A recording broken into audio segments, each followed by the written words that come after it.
What's going on, everybody? It's your boy C-Zar, and we are talking about OnyxCoin today, XCN USD. Hit that like button, you guys. Subscribe if you want to see more content like this, and let's get into it, okay? It is the 30th day of July. Here we are with about 11 and a half hours left in this day, 4 days, 11 and a half hours left in the week. We're down 5% on the week so far, sitting here at 1.565 cents.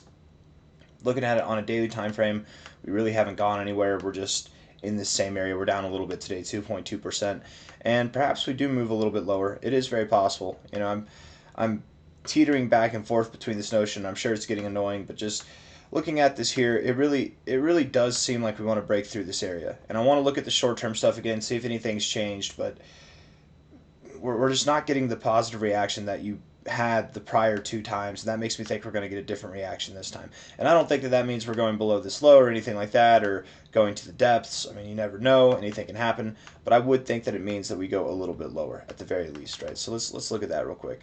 1 hour time frame. I know, I keep going back and forth, but man, so does the price. So does the price. You got to be retroactive or maybe proactive, not retroactive. I don't know. I don't know what would be the proper. I think it'd be proactive, but maybe also you could be. I don't know. Anyways, 1 hour time frame, rejecting the 0 on the MACD. That's not a good look. That's actually not a good look. Let's call a spade, and that would imply that we go lower. Looking at the 1 hour time frame, you rejected the overbought zone, and now you're moving down after getting oversold. That's not a good look either. And you're at this area that you found support the last two times, but I don't know. This is a weaker reaction than you had the last two times right here. Different results beget, or different behavior begets different results. It seems like you're a little bit more lackluster here than you were last time. I don't know. Doesn't mean that you have to go down. Stochastics are oversold. That's bearish too. Looking at the 4, but if we're looking at the 1 hour time frame again, you know, you got about 19 minutes left in this 1 hour time frame. You are looking like you want to close it green maybe. But even then, you still have this rejection off the 1 hour. 1 hour isn't that significant. We don't have to weigh too heavy on that, but just as a first look, that's not necessarily a bullish look. 3 hours, 19 minutes left in this 4 hour time frame, so even though it looks bullish now, I'm not too swayed by it. 4 hour RSI. This is the one thing that's got me bullish, is the fact that, you know, you've got the lower lows, you've got the lower highs, and you clearly are doing something different here, right? Your rejection point is not rejecting, or at least it's rejecting less. And that does make me a little bit bullish.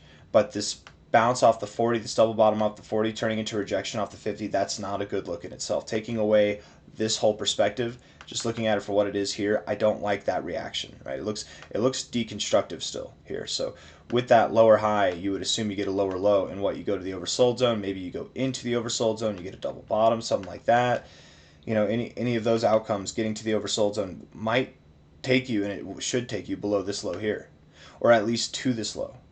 And again, coming back, we'll go back to the 4 hour in a second, but coming back out to the daily time frame,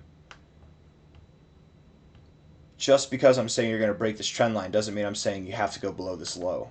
You could, and I wouldn't be surprised if that happened, but breaking this trend line, you could break this trend line and see a double bottom or even a higher low. You know, we've gone far enough over that breaking this trend line doesn't mean that we have to go below that low, but I wouldn't be surprised if we did, okay? And if we were to go below that low, let's just see here on a daily time frame. Or on a 4, yeah, we're on the daily.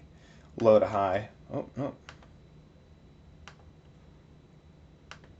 Golden ratio. I mean, you could find a double bottom in the golden ratio. If not, the lowest I'd give you is 1.31 cents to 1.38 cents. I doubt that we go that low.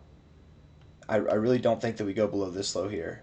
So something that's lower than that, maybe still in this golden ratio zone between 1.44 to 1.49 cents. I could see it happening. Let's look at the 4 hour again.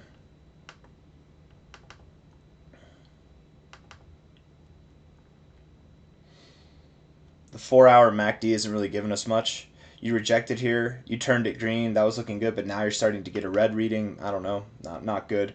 Stochastics don't look good. Looked like you were bouncing right off the oversold zone, but you did not. You're actually back down here, so that's not good either.